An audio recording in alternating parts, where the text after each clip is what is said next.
All of you. आज हम अपने चैप्टर नंबर 7 पे चलेंगे। ठीक है, कल हमने चैप्टर नंबर 3 को ख़त्म किया था और हमारा चैप्टर नंबर 7 क्या है? मानवीय पर्यावरण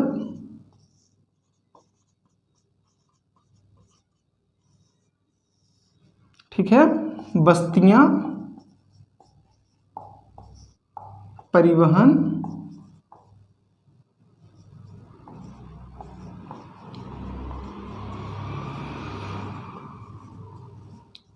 और संचार।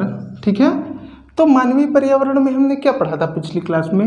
ऐसा पर्यावरण जो मनुष्यों द्वारा निर्मित किया जाता है। और प्राकृतिक पर्यावरण क्या होता है? वह ऐसा पर्यावरण होता है जो प्रकृति द्वारा निर्मित किया जाता है। तो बस्तियां क्या है? ये मनुष्यों द्वारा निर्मित किया जाता है। परिवहन क्या है? ये मनुष्यों द्वारा निर्मित किया जाता है। संचार साधन क्या है?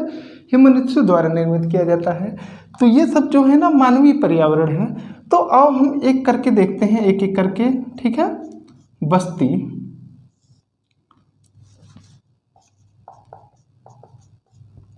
ठीक है, बस्ती के बारे में देखते हैं। बस्ती क्या है? देखो, बस्ती ऐसा स्थान है जहां पर, बस्ती उस स्थान को कहते हैं जहां पर मनुष्य घर बनाकर निवास करता है। ठीक है, घर बनाकर निवास करता है। जहां पर मनुष्य घर बनाकर निवास करता है उस स्थान को हम क्या कहते हैं? उस स्थान को हम बस्ती कहते हैं। अब देखो, हमारे जो प्रारंभिक मानव थे, जो हमारे पूर्वज थे, प्रारंभिक मानव जिनको हम बोलते हैं, ठीक है, उस समय कोई बस्तियों का निर्माण नहीं था, कोई प्रॉपर बस्तियां नहीं थी। वो मानव हमारे क्या करते थे? वो जंगलों में रहते थे। ठीक है, वृक्षों पर रहते थे, गुफाओं में रहते थे। ठीक है, वो ऐसे ही जंगलों में रहते थे, वृक्षों पे रहते थे, गुफाओं पे रहते थे। कोई प्रॉपर घर नहीं था। ठीक है, कोई घर नहीं था। लेकिन जैसे जैसे ये विकास करते गए, जैसे जैसे ये विकास किए, ठीक है, तो उन्हीं विकास के क्रम में इन्होंने कृषि की खोज की। ठीक है, कृषि की खोज की। तो कृषि के लिए क्या चाहिए हमको? जमीन चाहिए थी और जल चाहिए था। ठीक है, जमीन और जल चाहिए था। तो ये जो हमारे प्रारंभिक मानव थे, जब कृषि का विकास किए और जमीन और जल की खोज में इन्होंने नदियों के किनारे ये बसना शुरू कर दिए। नदियों के किनारे, ठीक है, क्योंकि नदियों के किनारे इनको जल और जमीन दोनों की उपलब्धता सुनिश्चित हुई। ठीक है, और विश्व के जो जितने भी सभ्यताएं हैं, विश्व की जो जितनी भी प्राचीन सभ्यताएं हैं, वो हमारी नदियों के किनारे ही जो है बसी। ठीक है, नदियों के किनारे ही बसी। क्यों? क्योंकि नदियों में जल की उपलब्धता थी, यहाँ से पीने का भी जल और कृषि के लिए भी जल, और उपजाऊ जमीन भी थी, उपजाऊ जमीन की भी प्राप्ति हुई। और जितनी भी हमारी प्राचीन सभ्यताएं थी वो नदियों के किनारे ही बसी। जैसे हड़प्पा सभ्यता, हड़प्पा सभ्यता कौन सी है?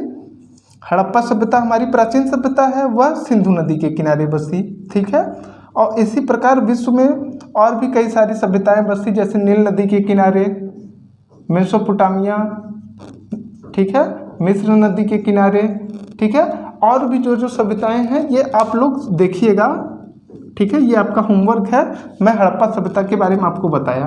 ठीक है, तो जैसे जैसे मनुष्यों ने विकास किया, ठीक, जब कृषि का विकास किया, नदियों के किनारे लगे रहने लगे। जब नदियों के किनारे रहने लगे, तब फिर यह धीरे धीरे बढ़ते बढ़ते बस्तियों का निर्माण किए। ठीक है, पहले 2-4 लोग रहते थे, 2-4 लोगों के बाद धीरे धीरे समूह बना, और समूह बनकर जो है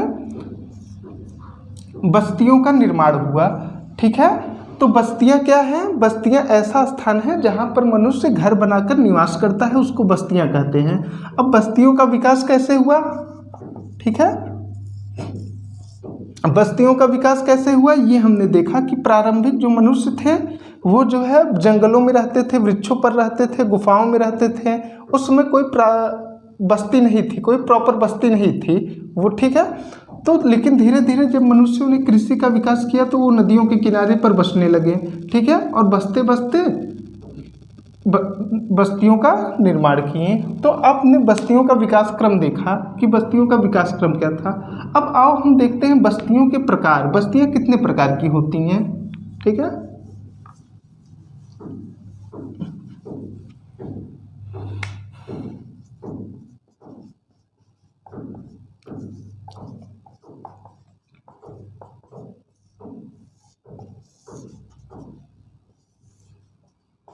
देखो दूसरा हम देखते हैं बस्तियों के प्रकार।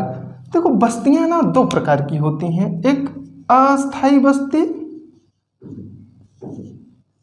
दूसरा अस्थाई बस्ती।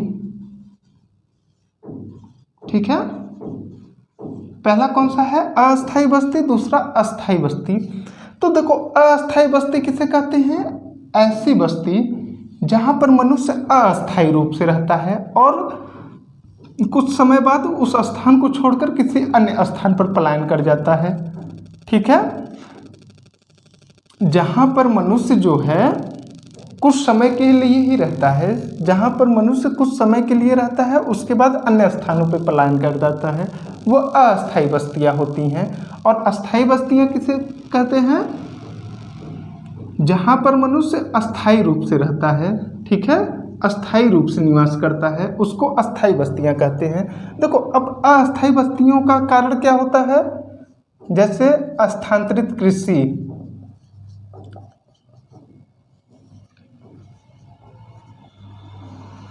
ठीक है। देखो स्थानांतरित कृषि क्या है कि कृषि की ये एक पद्धति है। स्थानांतरित कृषि जो है ना, कृषि की एक पद्धति है। इस कृषि में क्या होता है कि जमीनों को, जंगलों को, ठीक है, जंगल को साफ करके जो है भूमि बनाया जाता है, उसको जंगल को साफ करके भूमि बनाया जाता है और उसी पर जो है कृषि की जाती है। ठीक है, जंगल साफ करके जो छोटे मोटे पेड़ पौधे होते हैं उनको काट कूट के और उसको एक छोटा सा भूमि बनाया जाता है और उसी पर कृषि किया जाता है। लेकिन ना ये कुछ समय बाद इनकी उपजाऊ जो शक्ति होती है वो ख़त्म हो जाती है। कुछ समय बाद उपजाऊ शक्ति खत्म हो जाती है तो वो जो मनुष्य होते हैं उस स्थान को छोड़कर किसी और स्थान पे जाते हैं, फिर वहाँ पर जंगल को साफ करके वहाँ पर कृषि करते हैं। तो जब तक ये उपजाऊ रहता है यहाँ पर रहते हैं, उसके बाद यहाँ छोड़कर किसी और स्थान पे चले जाते हैं। तो स्थानांतरित कृषि करने वाले लोग अस्थायी जीवन बिताते हैं। ठीक है, उसके बाद ऋतु प्रवास। ऋतु प्रवास, अब देखो ऋतु प्रवास क्या है? क्या होता है कि अपने यहाँ जो पहाड़ी एरिया है, जो पहाड़ है, जो हिमालय है, पहाड़ी क्षेत्रों पे क्या होता है ना, ठंडियों में बहुत अधिक ठंड पड़ती है और गर्मियों में जो है गर्मी पड़ती है। ठीक है, तो जब ठंडी का मौसम होता है तो पहाड़ी क्षेत्रों में जो निवास करने वाले लोग होते हैं ना, वो जैसे ऊंचाई के क्षेत्रों से उतर के नीचे की ओर आ जाते हैं, क्योंकि ऊंचाई पर अधिक ठंड पड़ती है जबकि नीचे की ओर कम ठंड होती है। तो ठंडियों में ये ऊंचाई से उतर कर नीचे की ओर आ जाते हैं निवास करने। लेकिन गर्मियों में नीचे का तापमान अधिक होता है, ऊपर का तापमान अधिक होता है कम होता है, इसलिए गर्मियों में ये नीचे से ऊपर की ओर चले जाते हैं। तो मतलब ये जो है गर्मियों में अपना अस्थायी निवास ऊपर की ओर बना लेते हैं और ठंडियों में अपना अस्थायी निवास नीचे की ओर बना लेते हैं। तो कुछ समय ऊपर रहते हैं, कुछ समय नीचे रहते हैं। तो ऋतु प्रवास के कारण भी अस्थायी जो बस्ती हैं, अस्थायी बस्तियों का जो है निर्माण होता है। ठीक है, अब तीसरा क्या है? तीसरा शिकार। देखो मनुष्य जो है ना शिकार की तलाश में बहुत दूर दूर तक जाता है। ठीक है, शिकार की तलाश में दूर दूर तक जाता है। जिस स्थान पे उसको लंबे समय तक शिकार मिलता है वहाँ पर जो है वो अपनी बस्ती बनाकर रहता है। जैसे ही शिकार खत्म हो जाता है वहाँ से वो किसी अन्य स्थान पे स्थानांतरित हो जाता है। ठीक है, अब दूसरे स्थान पे जहाँ शिकार मिलता है वहाँ पर रहता है, फिर वहाँ पर भी जब शिकार उसको खत्म हो जाता है तो किसी अदर स्थान पर चला जाता है। तो शिकार के भी कारण जो है अस्थायी बस्तियों का निर्माण होता है। ठीक है, तो अस्थायी बस्तियां आपको समझ में आई। ठीक, अब आओ हम लोग अस्थायी बस्तियों के बारे में थोड़ा देखते हैं। देखो अस्थायी बस्तियां क्या होती हैं ना, ये बहुत विकसित होती हैं। यहाँ पर चिकित्सीय सुविधा उपलब्ध होती है। ठीक है, चिकित्सीय सुविधा उपलब्ध होती है। यहाँ पर क्या होता है, यहाँ पर लोग समूहों में रहते हैं। ठीक है, लोग कृषि कार्यों में संलग्न होते हैं, लोग कृषि कार्य करते हैं। कृषि कार्य के लिए क्या होता है, उनको अस्थायी रूप से रहना पड़ता है। ठीक, मैदानी जैसे क्षेत्रों में। ठीक है ना, अस्थायी बस्तियों में क्या होता है, अधिकतर लोग कृषि और व्यवसाय जैसे कार्यों में संलग्न होते हैं। ठीक, इतनी बात आपको आई समझ में। अब आगे बढ़ते हैं। अब देखो धीरे धीरे ना अस्थायी जो बस्तियां हैं ना, जैसे जैसे विकास हो रहा है, जैसे जैसे प्रौद्योगिकियों का विकास हो रहा है, वैसे वैसे अस्थायी बस्तियां खत्म होती जा रही हैं, क्योंकि स्थानांतरित कृषि खत्म होती जा रही है, शिकार की प्रणाली खत्म होती जा रही है। तो ये जो अस्थायी बस्तियां हैं ना, ये भी अस्थायी बस्तियों में कन्वर्ट होती जा रही हैं। ठीक है, अब आओ आगे हम लोग देखते हैं।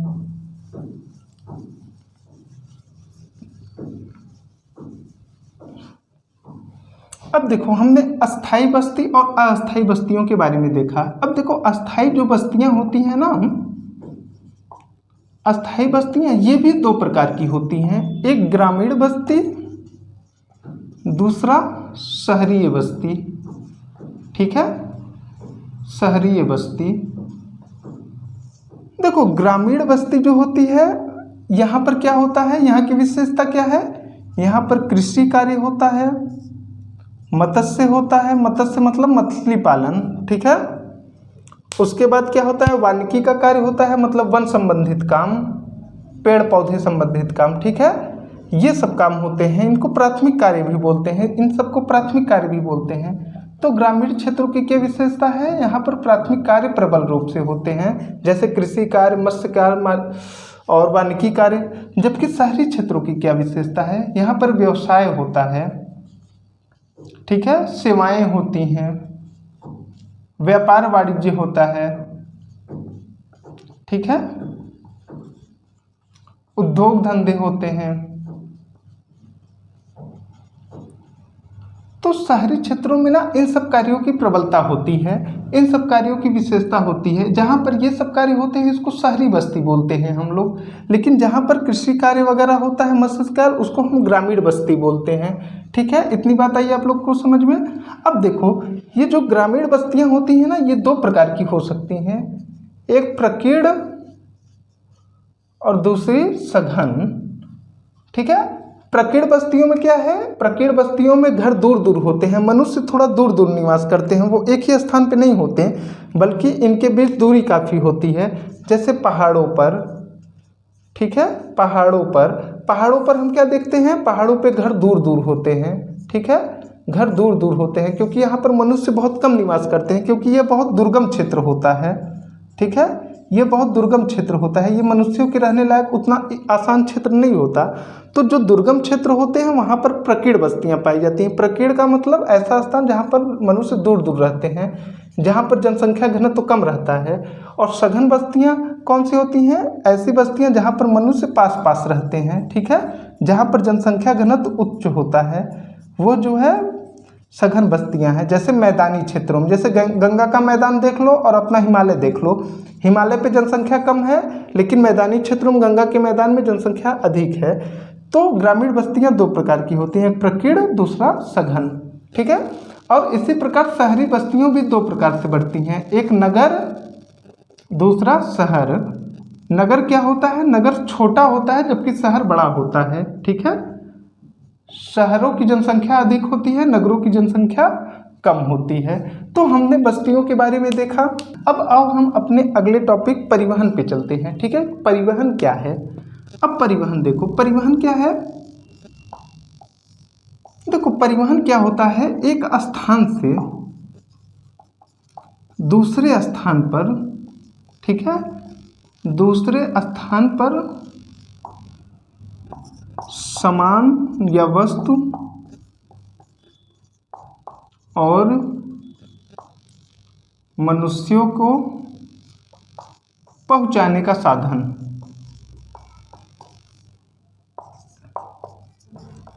ठीक है, कोई भी हमारा वस्तु है या कोई मनुष्य है, ठीक है, उसको एक स्थान से दूसरे स्थान पे जो ले जाने का साधन होता है ना, उसी को हम परिवहन कहते हैं। ठीक है, परिवहन अगर आपसे कोई पूछे तो आप बता लोगे ना कि परिवहन क्या है, कि किसी भी वस्तु या सामान को या मनुष्य को एक स्थान से दूसरे स्थान पर ले जाने के साधन को हम परिवहन कहते हैं। ठीक है, तो देखो आज से 10-20 साल पहले क्या था, प्रारंभ में क्या था, आज से 20 साल पहले क्या था कि परिवहन का इतना अधिक विकास नहीं हुआ था। ठीक है, परिवहन का इतना अधिक विकास नहीं हुआ था। तब मनुष्य क्या करते थे, परिवहन के लिए जो है जानवरों के ऊपर निर्भर रहते थे, ठीक है, जानवरों के ऊपर निर्भर रहते थे, जैसे कि बैलों के ऊपर, घोड़ा के ऊपर, ठीक है, भैंस के ऊपर, ठीक। इन्हीं प्रकार के जो जानवर होते थे उनके ऊपर मनुष्य निर्भर करता था अपने सामान ढुलाई के लिए, ठीक है, अपने सामान ढुलाई के लिए या मनुष्यों को एक स्थान से दूसरे स्थान पर ले जाने के लिए किस परिवहन का आवश्यकता होती थी? बैल की, घोड़ा की, भैंस की, एंडीज पर्वतों पे याक की। एंडीज पर्वत कहाँ है? साउथ अमेरिका में, वहाँ पर याक का प्रयोग होता था। तिब्बत में किस जानवर का उपयोग होता था? आपका ये होमवर्क है, बताइए आप, ठीक है। उसके बाद ध्रुवों पे कुत्तों का प्रयोग होता है, ठीक, कुत्तों का प्रयोग होता था। तो ये सब ना जो परिवहन के हमारे साधन थे, लेकिन मनुष्यों ने ना जैसे जैसे अपनी प्रौद्योगिकियों का विकास किया, ठीक है, मनुष्यों ने जैसे जैसे अपने प्रौद्योगिकी का विकास किया, ठीक है, परिवहन के साधन के रूप में पहिए का खोज किया, ठीक है। जब पहिए वगैरह की खोज मनुष्यों ने की तो उसके बाद परिवहनों का बहुत अधिक विकास हुआ, ठीक है, परिवहनों का बहुत अधिक विकास हुआ। जब पहले मनुष्य जानवरों की सहायता से परिवहन का कार्य करते थे तो उसमें समय बहुत लगता था, एक स्थान से दूसरे स्थान पे जाने में समय जो है बहुत ज़्यादा लगता था। लेकिन जब धीरे धीरे मनुष्यों ने परिवहन का विकास किया तो टाइम कम लगने लगा, ठीक है। तो आओ हम देखते हैं परिवहन क्या होता है, परिवहन कितने प्रकार के हैं। तो देखो, मनुष्यों ने ना 4 प्रकार के परिवहनों का विकास किया, ठीक है। मनुष्यों ने जो है ना परिवहन के 4 प्रकारों का विकास किया, ठीक है। मनुष्य ने जो है 4 प्रकार के परिवहन का विकास किया। पहला कौन सा है? पहला है अपना सड़क मार्ग, ठीक है, सड़क मार्ग का विकास किया। दूसरा क्या है? रेल मार्ग, मनुष्य ने रेल मार्ग का विकास किया। तीसरा क्या है? जल मार्ग, ठीक है, मनुष्य ने जल मार्ग का विकास किया। और चौथा क्या है? वायु मार्ग, ठीक है। परिवहन के 4 प्रकार होते हैं, यही परिवहन के चारों प्रकार यही हैं, ठीक है। एक रेल मार्ग, सड़क मार्ग, जल मार्ग, वायु मार्ग। अब देखो, रेल मार्ग जो होता है ना ये कम दूरी के लिए उपयोग होता है, ठीक है, और कम दूरी के लिए सबसे उपयोगी रेल मार्ग ही होता है। अगर कम दूरी हमको जाना है तो सड़क मार्ग जो है बहुत ही इम्पोर्टेंट होता है, सड़क मार्ग सबसे ज़्यादा उपयोगी होता है कम दूरी के लिए, ठीक है। और ये जो है सड़कें जो होती हैं हमारी कच्ची पक्की दोनों हो सकती हैं। कच्ची सड़कें क्या होती हैं? वो मिट्टी की बनी होती हैं, ठीक है, मिट्टी या खड़ंजे वगैरह की। और पक्की सड़कें हमारी क्या होती हैं? वो कंक्रीट की बनी होती हैं, ठीक है। और सड़कों में क्या होता है? सबवे होता है। सबवे क्या होता है? जो सड़कों के नीचे से गुजरता है। और फ्लाईओवर किसे कहते हैं? फ्लाईओवर किसे कहते हैं? वो जो सड़कों के ऊपर से जाता है। जैसे मान लो ये सड़क है, सड़क के ऊपर से हम ब्रिज निकाल दिए, उसी ब्रिज को हम फ्लाईओवर बोलते हैं, ठीक है। तो सड़क जो है कम दूरी के लिए उपयोग होता है, ठीक है। इतनी बात आई समझ में। और सड़कों का सबसे अधिक विकास कहाँ हुआ है? मैदानी क्षेत्रों में। पहाड़ी क्षेत्रों में बहुत कम हुआ है, पहाड़ी क्षेत्रों में बहुत कम हुआ है, ठीक है। क्यों? क्योंकि पहाड़ी क्षेत्र बहुत दुर्गम है, उसको विकसित करने के लिए अधिक टेक्नोलॉजी नहीं है। पहाड़ी क्षेत्रों में सड़कों को बनाने के लिए अधिक टेक्नोलॉजी नहीं है, अधिक पैसे का उपयोग होता है, ठीक।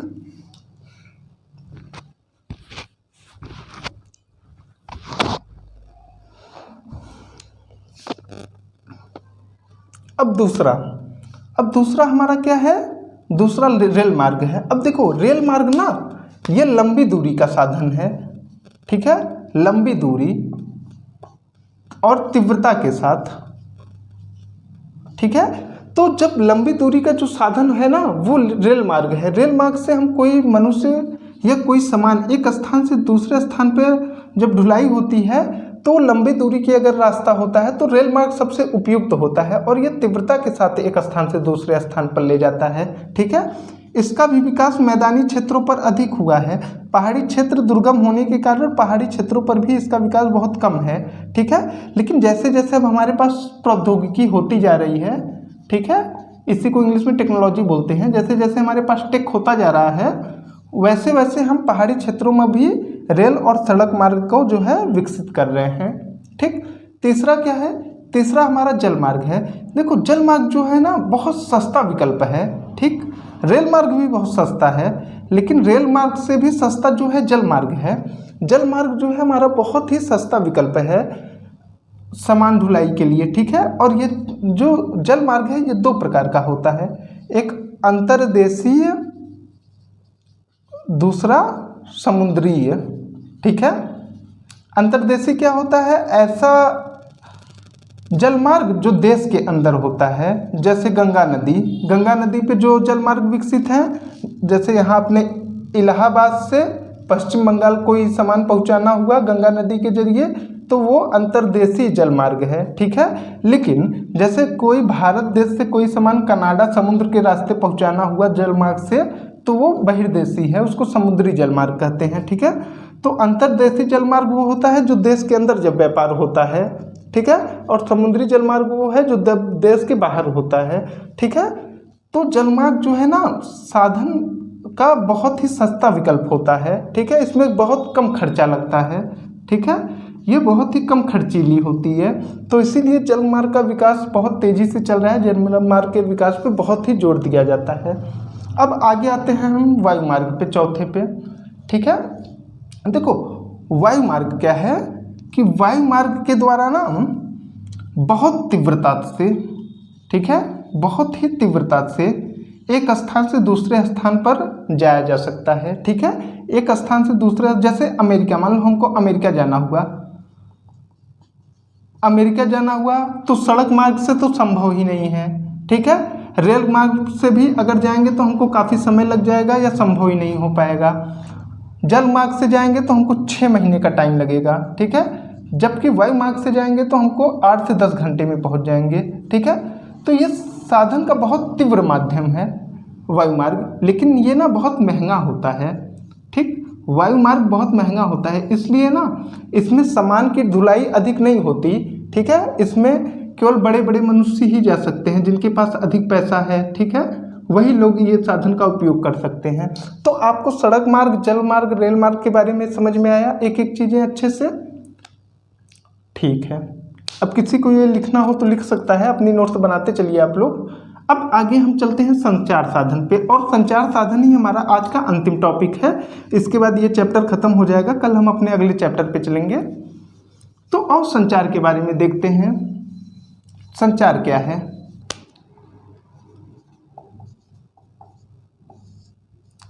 अब देखिए, अब संचार क्या है, सूचना को, कोई भी सूचना है, जैसे किसी व्यक्ति ने आपसे कोई बात कही। ठीक है, किसी व्यक्ति ने आपसे कोई बात कही तो वो सूचना हो गई। ठीक है, किसी व्यक्ति ने आपको कोई जानकारी दी, उसी को हम सूचना बोलते हैं। सूचना को एक स्थान से, ठीक है, सूचना को एक स्थान से दूसरे स्थान पे ले जाना। ठीक है, सूचना को एक स्थान से दूसरे स्थान पे पहुंचाना ही संचार है। ठीक, आया समझ में, बहुत आसान लैंग्वेज में। ठीक है, सूचना को, किसी भी सूचना को एक स्थान से दूसरे स्थान पे ले जाना ही संचार है।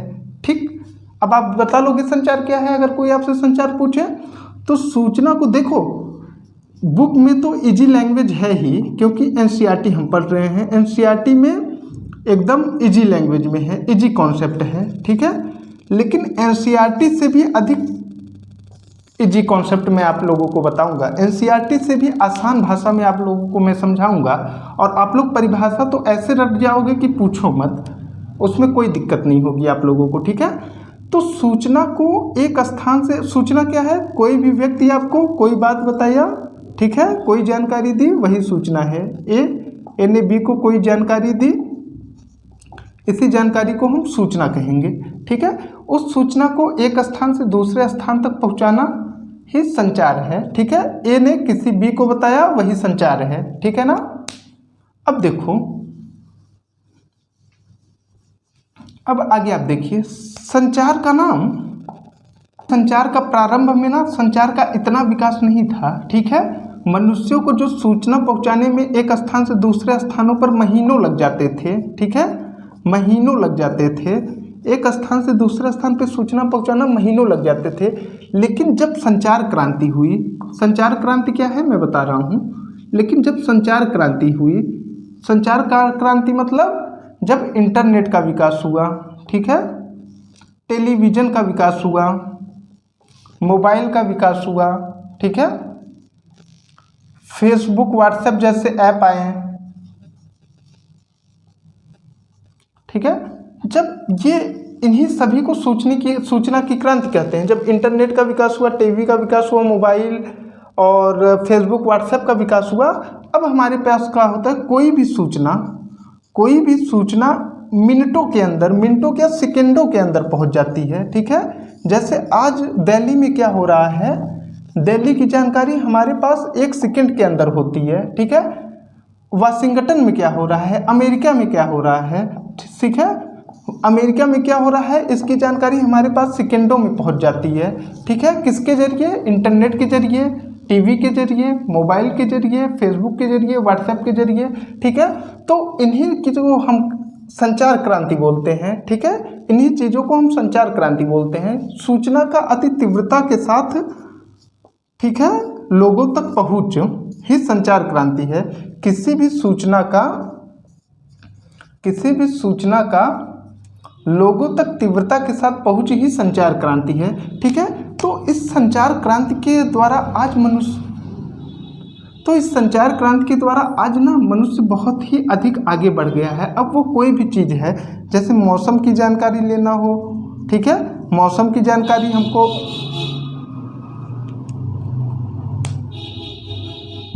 जानकारी हमको संचार क्रांति के द्वारा प्राप्त हो जाती है। और भी कई सारी जो जानकारियाँ होती हैं वो संचार क्रांति के द्वारा प्राप्ति हो जाती हैं, ठीक है।